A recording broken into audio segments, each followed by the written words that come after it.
뉴스의 진수를 보여주는 인터뷰 뉴진수. 뉴스의 진수를 보여주는 인터뷰 뉴진수. 총선에 출마하는 여야 각 당의 후보들 만나고 있습니다. 오늘은 거대 양당 비례 위성정당인 더불어민주연합과 또 국민의미래 후보 두 분을 스튜디오에 모셨습니다. 두 당은 비례대표 1번의 서미화 전 국가인권위원회 비상임위원과 또 변호사이자 한국장애인고용공단 인권경영위원인 최보윤 변호사 등 장애인 당사자를 각각 배치했습니다. 만나보겠습니다. 안녕하십니까? 안녕하세요. 네, 안녕하세요. 네, 반갑습니다. 청취자분들께 우선 간단한 자기소개 또 인사 말씀 좀 들어보겠습니다. 이거는 또 기호 순으로 가보겠습니다. 네. 일단 3번 더불어민주연합의 서미화 후보님 먼저 말씀해 주시죠. 네. 안녕하십니까. 저는 소리로 보는 시각장애인 더불어민주연합 기호 3번 전라남도 무안 출신 서미화입니다. 예, 짧게 해주셨네요. 자, 이어서 기호 4번 국민의미래 최보윤 후보 말씀 듣겠습니다. 안녕하세요. 저는 국민의미래 비례대표 1번 최보윤입니다. 반갑습니다. 예, 두 분이 굉장히 짧게 하셨기 때문에 제가 길게 부연하겠습니다. 서미화 후보께서는 한국장애인 자립생활센터 협의회 이사, 또 조선대 정책대학원 사회복지학과 겸임교수, 그리고 목포시 의원을 지내셨고요. 이번에 시민사회 추천으로 더불어민주연합의 비례 후보가 되셨습니다. 최보윤 후보께서는 직장인 척수장애인을 위한 한국척수장애 직장인협회 회장을 맡으셨고요. 법무부 인권정책자문단과 장애인 차별 시정심의 등에서 활동해 오신 변호사로 국민의미래 비례 후보가 되셨습니다.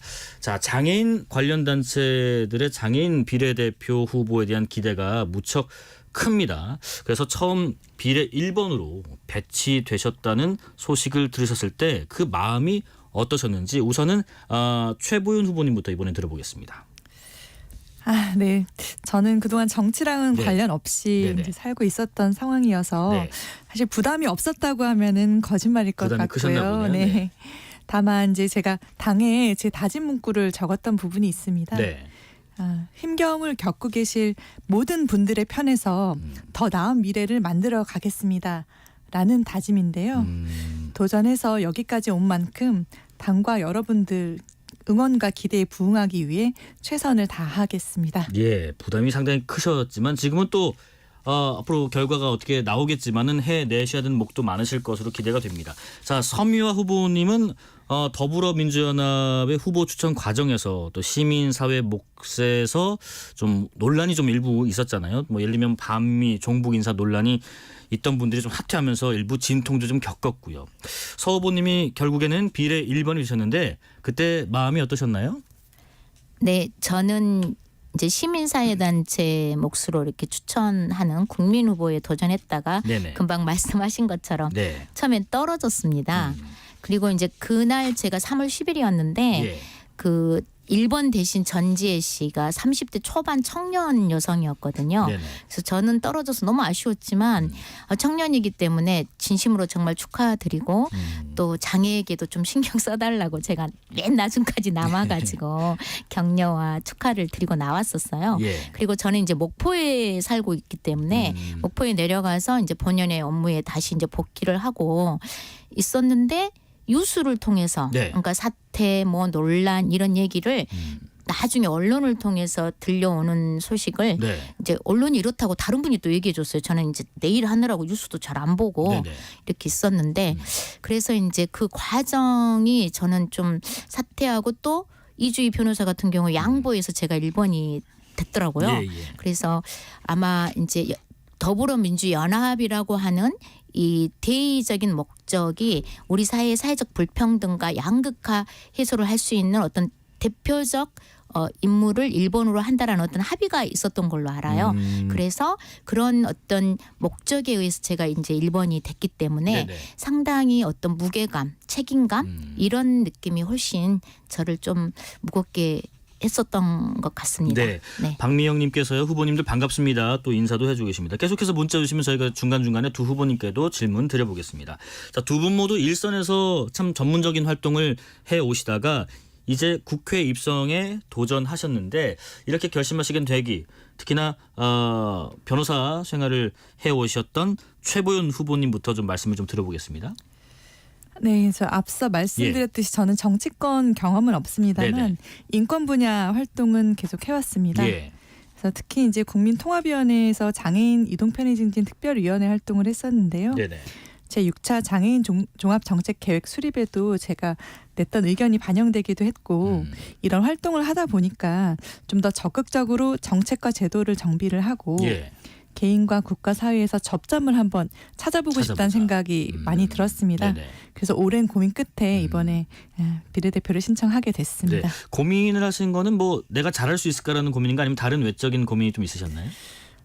뭐 저는 이제 변호사 업무를 하다 보니까 네네. 이제 사실 장애인분들이 이제 후천적 장애 입게 된 사고를 당하신 분들의 사건을 많이 담당을 했었는데요. 예, 예. 그런 것도 참 의미가 있었고 또 공익 활동을 했던 부분도 의미가 있었는데 네. 이제 그런 부분보다 이제 더 큰 꿈을 꾸게 된 부분에서 이제 아무래도 많은 응원이 있었다 보니까 네. 이제 좀 부담도 있었지만 예. 도전을 해보게 된 것 같습니다. 우리 그 서미화 후보님께서는 시의원 경력이 있으시잖아요. 네. 뭐 그때도 그렇고요. 또 어떻게 보면 지금 좀 더 큰 정치를 해야겠다라는 결심도 하신 것 같은데 정치를 해야겠다라는 결심이 서신 계기는 뭐 때문이었을까요?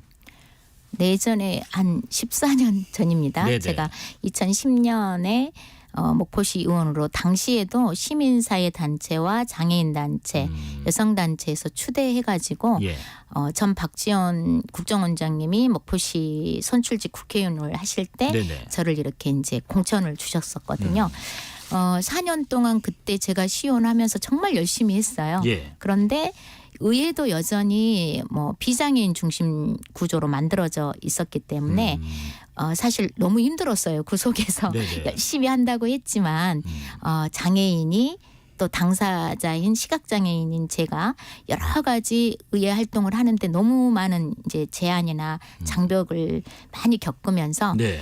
다시는 정치하기가 참 힘들겠다. 뭐 이런 생각을 하고 예. 뭐 재선이나 뭐 다른 도전을 좀 포기하고 네. 제가 이제 다시 인권운동 현장에서 인권운동을 쭉 해왔는데 정말 지난 2년 동안 네. 우리 사회에 끊임없는 이런 갈등 구조 그러니까 세대 간 갈등 예. 또 젠더 남녀 갈등 또 장애인과 비장애인의 어떤 갈라치기 혐오 정치 이런 것들을 제가 2년 동안 지켜보면서 정치가 정말 이렇게 하는 것은 오히려 굉장히 후퇴하고 변절되는 것이다. 네. 이런 문제의식을 굉장히 갖게 되면서 다시 좀 정치를 책임지는 정치를 누군가 해야 되지 않겠나 네. 이런 생각을 하면서 제가 다시 도전을 해봐야 되겠다 네네. 이런 생각을 하고 이제 다양한 방법을 찾다가 그 시민사회단체 후보를 뽑는 네. 국민 후보 공모가 뜨더라고요. 그래서 제가 어떤 정당인을 뽑는 게 아니고 국민 후보를 뽑는 자리라서 네네.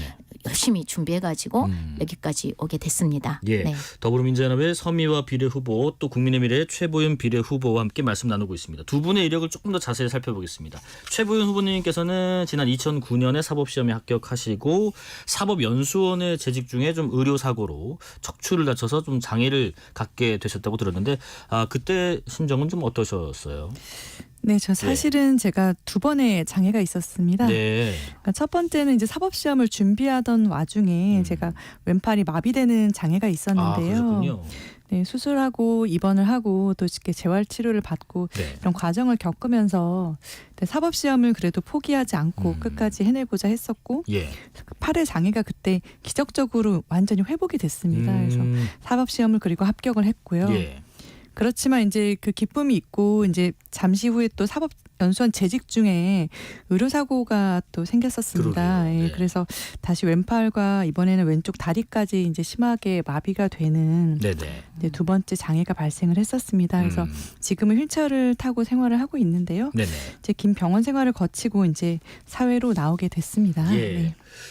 두 분은 잠깐 궁금한 게 오늘 처음 뵙는 거죠, 서로? 네. 처음 뵙습니다. 네. 그 자리에 저희가 모셔서 상당히 감사드립니다. 그 재활 치료를 마치고 또 사회에 돌아오실 때까지 또 많은 시간과 노력이 필요하셨겠어요, 최보윤 후보님? 네, 그런 부분이 있습니다. 네, 네. 이런 뭐 그런 어려운 경험들 또 많은 시간과 노력이 변호사로서 일하실 때 상당히 큰 또 자산이 되시지 않았을까 싶은데 어떠셨나요? 그러니까 저와 같은 예. 의료 사고를 이제 입게 되신 이제 분들도 계시고요. 네. 또 교통사고 같은 그런 사고로 또 후천적 장애가 생긴 분들도 있습니다. 네. 그런 고통을 받던 분들과 또 가족분들을 이제 보면서 저는 병원 생활도 했었기 때문에 직접 뵙기도 했고 네네. 제가 또 소송을 하다 보면은 담당 변호사로서 또 이제 소송 업무뿐만 아니라 이제 그 삶을 함께 겪게 되는 부분이 많습니다. 그렇죠. 네, 그러면서 이제 그분들을 마음으로 이제 어려운 삶을 함께하게 된 그런 부분이 있어서 깊이 공감을 하게 됐었습니다. 네네. 그래서 그러면서 이제 제가 이제 가진 역량을 쏟아서 이제 약자 편에서 힘을 보태고자 하고 또 사회에 이제 더 좋은 영향을 끼치고 싶다 그런 다짐을 하게 됐는데요. 네네. 그런 다짐을 하다 보니까 그게 이제 변호사 생활을 하게 되면서도 어려움이 있어도 큰 이제 자산이 됐던 것 같고 네네. 또 손해배상 전문 변호사 영역을 선택하게 된 계기가 된 것도 같습니다. 네. 서미애 후보님께서도 중학교 2학년 때부터 망막 색소 변색증으로 좀 집중 시력을 잃은 후천적 장애인이라고 들었는데 한참 공부할 나이셨을 텐데 시력을 잃고 나서 학교 생활을 또 어떻게 하셨을까? 저로서는 상당히 상상이 안 가는데 어려움이 많으셨겠습니다. 네, 예. 정말 어려웠습니다. 네. 저는 80년대 중학교, 고등학교, 음. 대학을 이렇게 다닌 세대인데요. 네. 통합교육 현장에 제가 있었어요. 네. 그러다 보니까 제 주변에 시각장애인이 아무도 없었습니다.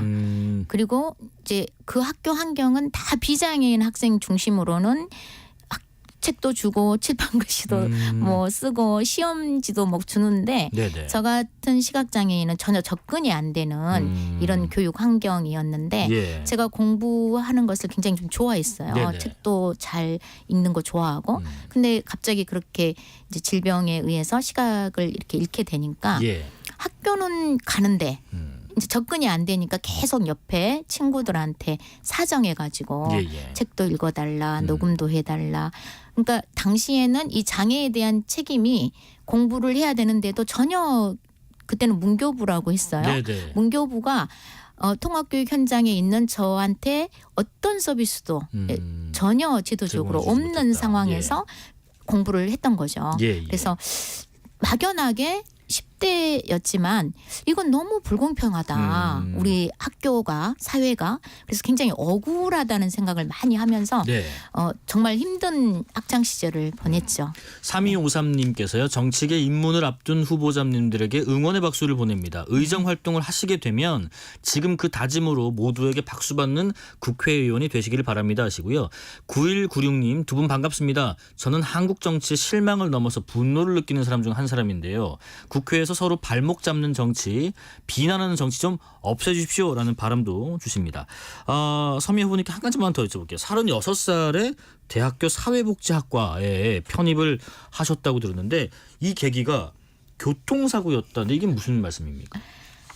이제 제가 예. 20대 후반에 이제 도로를 건너다가 예. 이렇게 교통사고가 크게 났어요. 그래가지고 왼쪽에 이제 그 달려오는 차에 왼쪽을 이렇게 치였는데 아이고, 네. 팔 다리가 전부 분쇄 이렇게 골절 돼가지고 병원에 6개월 정도 이렇게 기부스하고 아무것도 못하고 뭐 대소변 처리도 안 되고 밥도 혼자 못 먹고 전부 먹여주고 예. 침대에서 이렇게 신변 처리를 하는 이런 이제 상황이 돼서 네네. 제가 그때 이제 굉장히 병원에서 내 인생에 대해서 이렇게 성찰을 해보니까 그 전에는 누군가 또 저 스스로도 예. 안 보여서 이걸 어떻게 이렇게 하면은 진짜 난 안 보여서 좀 안 되겠다. 굉장히 쉽게 포기하고 좌절을 많이 했었어요. 네네. 그런데 내가 생각해 보니까 나는 혼자서 안 보이는 거 빼고 그러니까 눈으로 보는 거 빼고는 다 됐던 거예요. 네네. 그러니까 혼자 대소변도 다 처리할 수 있죠. 잘 걷죠. 네. 잘 듣죠. 또 말도 잘하죠. 예. 그러면서 제가 어떤 생각을 했냐면 눈만 안 보이지 다 보는구나. 네. 들어보고 만져보고 생각해보고 맛도 보고 정 안 되면 두고 보기라도 하고 이런 생각을 하면서 내가 그동안 이 눈 시각장애라는 이유 때문에 너무 많이 쉽게 포기하면서 한 걸음을 이렇게 전진하지 못했던 것에 대해서 깊이 반성을 했어요. 예. 그래서 이제라도 내가 소리로 볼 수 있겠다 네네. 이렇게 생각하면서 이제 편입에 도전을 한 거죠. 하신 거고. 네. 짧게나마 뭐 두 네. 분이 걸어오신 길을 들으니까 우리나라에서 장애를 갖고 살기에 아직 부족한 부분이 너무나 많구나 하는 생각 들고요. 또 하나가 이제는 뭐 도전 자체에 박수를 보낸다 이런 사회상은 끝내야 되고요. 그건 당연한 그렇죠. 거고 그 네. 다음 단계를 넘어가야 되는 순간이 아닌가 싶습니다. 두 분 산을 좀 더 들어가 보겠습니다. 그 전에 8848님, 최보윤 후보님 초중학교 동창입니다. 모범적이고 똑 부러지던 모습 생생하게 기억나네요 하십니다. 8848님 이때 방송 끝나고 한번 수소문 해보십시오. 누구신지. 자, 후보님 그 연수원 졸업하신 이후에 손해배상 전문 변호사로 일하시고 법정 바깥에서는 성남시 장애인 권리증진센터에서 무료 법률 자문 그리고 소송 구조도 하시면서 장애인 인권 향상을 위해서 꾸준히 활동해 오신 걸로 제가 알고 있는데 다양하겠지만 장애인분들이 주로 어떤 부분들을 좀 자문을 요청하시고 또 소송까지 가는 사례는 뭐가 있을까 궁금하네요. 네, 저는 이제 손해배상 전문 변호사다 보니까요. 예. 아까 말씀드렸듯이 이제 예기치 못한 사고로 인해서 이제 중도 장애가 발생한 분들 소송을 주로 담당을 많이 했습니다. 예. 뭐 기억 남는 소송이 있다면 네. 또 이제 아이가 이제 다이빙 사고로 해서 이제 경추 손상이 돼서 사지마비가 된 사건이 있었는데요. 네. 그때 이제 그 상대 측을 이제 변론을 상대 측에 대해서 소송한 부분이 잘 받아들여져서 배상도 받아들였고, 네. 근데 다만 배상뿐만 아니라 아이도 앞으로 어떻게 살아야 될지 막막한 부분이 있었는데 또 같은 척수장애인 분들 이제 멘토가 되실 분들하고 연결을 해드리면서 또 그런 부분 도움 받는 걸 보면서 많이 보람이 있었고요. 또 인권 분야는 또 예. 이제 각종 강의도 하고 또 토론에 참여를 해서 정책 제안을 해서 그런 부분들이 이제 또 널리 알려지게 하는 부분도 있었고요. 네네. 또 이제 뭐 각종 이제 법무부 같이 이렇게 또 그 정부 기관에 대한 예. 자문도 해드리고 이런 활동을 계속 해왔던 것 같습니다. 그 2019년에요 장애인 법률 구조에 힘쓴 공로로 올해의 장애인상 수상을 하셨는데 그때 네. 소감에서 그런 말씀을 하셨대요. 상담을 하러 오시는 분들의 이야기를 들으면 대부분 중도 장애인임에도 자신이 배상을 받을 수 있는지 모르는 분이 많다. 이게 무슨 말씀인가? 좀 뭐 자세히 들어볼까요? 아, 네. 사실 예. 과실 비율이라는 게 있습니다. 네. 그래서 이제 과실 비율을 다툴 수도 있는 소송인데 네. 마치 이제 본인 탓만 있는 것처럼 생각을 하시고 소송을 포기하시는 안타까운 사례들도 있었고요. 네. 또 이제 공적 급여를 받는 것 외에 또 이제 소송을 통해서 추가로 손해배상 청구를 할 수 있는 사례들도 있습니다. 이런 경우를 좀 모르시는 분들이 계셔서 이런 제도를 좀 알리고 또 정당한 보상을 받으실 수 있도록 도와드리는 업무를 계속 해왔습니다. 네. 서미화 후보님께도 좀 네. 여쭤볼게요. 지난 2006년에 전남 지역 최초로 장애 여성 성폭력 피해자를 지원하는 여성 장애인 성폭력 상담소도 개소하셨고 또 활동도 해오셨는데 여러 활동 중에서도 카테고리 중에서도 성폭력 상담소 이거를 개소해야겠다 싶은 이유가 뭐였을지 궁금하네요. 제가 이제 대학 졸업하고 예. 이제 워낙에 뭐 학력 위주 사회였던 거죠. 우리 한국 사회가. 네. 그래서 시각 장애를 가졌지만 그래도 뭔가 할 수 있는 일이 있지 않을까 뭐 이런 생각을 했었는데 네네. 사실 시각 장애인이라고 하는 순간 서류부터 다 이렇게 떨어지더라고요. 그래서 우리 사회가 장애에 대한 인식 자체가 너무나 장애를 입으면 아무것도 못하는 이런 사람으로 보는구나. 네네. 그렇다면 인권운동밖에 할 게 없겠다. 이런 사회를 바꿔야겠다. 예. 이런 생각을 하면서 나와 유사한 그 장애 여성들, 그러니까 네네. 지체장애인 여성이나 뭐 발달장애 여성들하고 함께 모여서 다양한 이제 차별적 사회에 대해서 같이 문제의식 가진 것들을 바꿔보기 위한 활동을 하기 시작했어요. 네네. 근데 그 과정에서 이제 발달장애 여성들을 많이 만나게 됐는데 네. 상당히 많은 분들이 성폭력 피해 경험이 있으시더라고요. 그런데 그 성폭력 피해에 대해서 누군가에게 뭐 신고를 하거나 그거에 대한 어떤 법적 조치를 뭐 받았거나 이런 분들이 아니신 거예요. 예, 예. 그래서 제가 정말 맨 땅에 헤딩한다는 심정으로 신고하고 경찰 조서 진술 다 따라다니고 네네. 또 재판부 따라가서 재판하는 과정들 이렇게 지원하면서 이건 도저히 한 개인이 어떤 열정을 갖고 하기에는 네. 너무 어려운 일이다. 이런 생각을 하면서 이제 2006년에 성폭력 장애인 성폭력 피해자 상담소를 개소했고요. 네네. 뭐 그 개소를 하면서 이제 여성가족부 지원을 받게끔 체계를 이제 만들었죠. 예. 그래서 이제 그 과정을 쭉 보면은 혼자 할 때는 정말 힘들었어요. 네. 그런데 이제 상담소를 개소하고 나니까 이제 전문 상담원들을 더 이렇게 확보하게 돼 있고 예. 또 그 전문 상담원들이 계속 이제 지속적인 교육을 받고 네. 또 상담을 받기 때문에 지원 자체가 굉장히 전문적으로 되겠잖아요. 네네. 그리고 또 경찰이나 검찰이 어떤 피해자가 연결이 되면 저희 상담소로 또 연결을 해줘요. 네네. 그리고 또 그 이어서는 바로 성폭력 피해자 보호 시설을 쉼터라고 하는 보호 시설을 또 만들기도 하고. 예. 그래서 상당히 지역사회에서 스스로 자기 피해를 진술할 만큼 우리 사회가 평등하지 않잖아요. 네네. 근데 그런 정말 취약한 장애 여성들을 위한 예. 이런 지원 체계를 만들면서 예. 발달 장애 여성들의 성폭력 근절과 재발 방지를 위해서 굉장히 애를 썼던 네네. 그런 시절이었습니다. 예, 네. 저희가 그 라디오 이 프로그램에서 사실 상대당 후보님들이나 뭐 상대당 의원님들 모시고 서로에 대한 그 어떤 평가를 해보라면 보통 안 좋은 소리가 나오던데 두 분은 오늘 처음 만난 자리기도 하고요. 서로가 이렇게 살아오신 면면을 쭉 들어보셨는데 우선 최보연 후보님께서는 서미아 후보님 말씀 쭉 들어보시니까 어떤 생각이 좀 드시나요?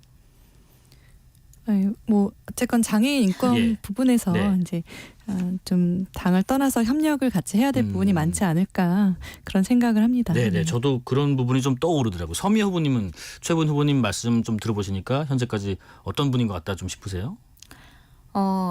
이제 일단은 또 예. 법조인이시잖아요. 네네네. 그래서 제가 많이 도움을 받아야 되겠다. 이런 지난 21대 예. 때도 그 국민의힘의 김혜지 예, 의원님 예. 계셨잖아요. 네. 그래서 전에 22년에 제가 같이 유엔 장애인 권리 협약 심의 기간에 같이 제네바에서 만났었어요. 네네. 그리고 이제 그때 그 우리 한국이 유엔 장애인 권리 협약을 2008년에 비준한 국가인데 네네. 선택의 정서는 비준이 안 됐었어요. 음. 근데 그 필요성을 제가 굉장히 제네바에서 김혜지 의원님이나 뭐 최영원, 이종숙 의원한테 설명을 많이 했고 예. 돌아와서 바로 22년 9월에 네네. 그 김혜지 의원이 주도적으로 해가지고 선택의 정서가 비준이 됐었습니다. 예, 그래서 예. 굉장히 제가 정말 고마웠어요. 네. 그래서 오늘 또 우리 최보윤 의원님 아니 후보님이시지만 되실 거니까 네, 네. 그 같이 장애 문제는 진짜 초당적으로 네. 협력을 해도 굉장히 어려운데 네, 네. 이 소수자들의 권리 보장을 위한 어떤 정치 활동이 네. 진짜 같이 제가 부탁드릴게요. 예. 같이 열심히 해봤으면 좋겠다라는 예. 말씀을 저도 뭐 드리고 당연히 싶네요. 장애 뭐 세계와 주류에 관심이 많습니다. 예, 예. 네, 네. 두 분의 이런 그 내용들은 다 요즘에 기록이 되니까요. 저희가 모아뒀다가 네. 앞으로 향후에 의정 활동을 하시게 되면 어떻게 하실지 잘 좀 지켜보겠습니다. 서미아 후보님 같은 경우는 시각장애인 최초로 2020년부터 23년까지 국가인권위원으로 활동을 하셨고 최보연 후보님도 한국장애인 고용공단 인권경영위원을 역임하시면서 장애인 인권 보호에 앞장을 서 오셨는데 일단 그 최보연 후보님 우리나라 장애인 인권 보호에 있어서 점수를 주신다면 몇 점을 주실 거고 그 이유는 뭐라고 생각하시니까 한번 들어보겠습니다. 이 질문을 저한테 먼저 하시네요. 예. 네. 저도 이거 고민을 좀 했었는데요. 네. 저는 60점 정도로 60점 생각합니다. 정도요. 그 이유는 이제 과거에 비해서는 이제 장애인 차별금지법도 있고 뭐 국가인권위원회 같은 장애인 인권 보호를 위한 제도적 장치들이 마련되어 있긴 하지만 네. 그럼에도 아직 미흡한 면이 많아서 현재는 절반을 넘긴 수준으로 생각을 합니다. 네. 그냥 반타작 조금 더 했다. 서미아 후보님은 우리나라 장애인 인권 보호의 점수 몇 점 정도 또 이유까지 한번 들어보겠습니다. 제가 국가인권위원회 예. 비상임위원을 2020년 5월부터 23년 6월 29일까지 했어요. 네네. 근데 금방 최보윤 의원님 말씀하신 것처럼 네. 2007년에 장애인 차별금지 및 권리구제에 관한 법률이 제정되면서 네네. 장애인 차별 시정 기구가 국가인권위원회잖아요. 네. 그리고 국가인권위원회는 입법부, 사법부, 행정부하고 별도로 독립된 기구예요. 그런데 정말 많이 이렇게 조금씩 진일보했다고 봐요. 네네. 이제 장차법이 제정된 이후 특히 네네. 인권 문제에 있어서는 네. 그런데 제가 임기 이제 마지막에 이제 윤석열 정권이 시작되면서 이 인권위원 구조 자체가 대통령 추천, 대법원 추천, 예. 정당 추천 이렇게 나눠져 있잖아요. 네네. 근데 대통령 임명으로 오신 김용원 의원님 네. 그리고 집권 여당 몫으로 오신 이충상 의원님 지금 국가인권위원회가 거의 역할이 멈춰 있다고 할 정도로 너무 심각하게 예. 지금 어렵습니다. 예. 정말 제가 마지막에 그분들과 같이 회의를 할 때 이건 인권위원이 할 수 있는 발언인가 할 정도로 예. 너무 심각한 인권 침해적 발언들 그리고 장애인 차별 사건이 올라오질 않는 거예요. 전원위에. 이게 와야 결정을 할 수 있는데. 예. 그래서 정말 꾸준히 발전해 오다가 네. 이 국가인권위원회의 어떤 구성 자체가 굉장히 인권의 감수성이나 인권의 전문성을 가진 이런 위원님들로 이렇게 정치적 중립을 네. 갖고 있잖아요. 네네. 근데 이게 누가 추천했냐에 따라서 어떤 정치 편향적인 이런 상황들이 발생하면서 네. 지금 현재 장애인 차별 문제, 인권 문제는 네. 점수를 드리기가 진짜 어려울 정도의 심각한 상황이다. 드릴 질문이 또 있어가지고요. 이 정도 말씀 듣고 네네. 60점 점수를 드리기 어렵다 이렇게 좀 이거 의견 저만 점수를 내게 된 되게 건데요. 후하게 주신 개념이 됐네요. 네. 자 그러면 두 분께요. 이 질문 먼저 좀 드릴게요. 어쨌든 두 분을 각 당에서 추천한 만큼 22대 국회에서 사회적 약자 또 여성에 대한 새로운 법안 발의가 기대가 됩니다. 두 분이 각각 만들고 싶은 법안 혹은 개정하고 싶은 법안 있으면 들어보겠습니다. 우선은 최보연 후보님 먼저 좀 들어보겠습니다. 법안 부분을 말씀을 드리자면 예. 압축적으로 몇 가지만 말씀드릴 예. 수밖에 없는 상황일 것 같은데요. 네. 네, 먼저 포괄적 접근권에 대해서 말씀드리고 싶습니다. 네. 자, 사회자님 혹시 오늘 점심 뭐 드셨나요? 점심 때 제가 짜장면 먹었습니다. 짜장면 드셨나요? 저 혹시 배달로 드셨나요? 아니요, 가서 먹었습니다. 가서 드셨나요? 네, 이제 만약 이제 짜장면을 이제 가서 먹고 싶다면 예. 우선 어떤 식당이 휠체어가 출입이 가능한지 그 정보를 쉽게 찾을 수가 있어야 되고요. 아, 네네. 네, 그리고 또 이동을 해야 됩니다. 어, 그리고 실제로 그 식당에 가서 식사를 할 수 있는 그런 접근 가능한 환경인지 예. 그게 가능해야 되는 부분입니다. 그래서 이를 이제 정보 접근권, 이동권, 또 시설물 접근권이라고 합니다. 예. 그래서 정보를 잘 수집하고 관리할 수 있도록 이제 공공데이터법 개정도 필요하고 네. 이동이나 생활이 편의를 위해서도 신기술에서 특히 또 소외되는 분들이 없도록 하려면 보조기기법 개정도 필요하거든요. 예. 그리고 시설물에 잘 접근을 해서 이제 이용을 하려면 또 배리어 프리 인증 후에 이제 유지 보수에 대한 법과 제도의 미비점도 개선해보고 싶습니다. 네네.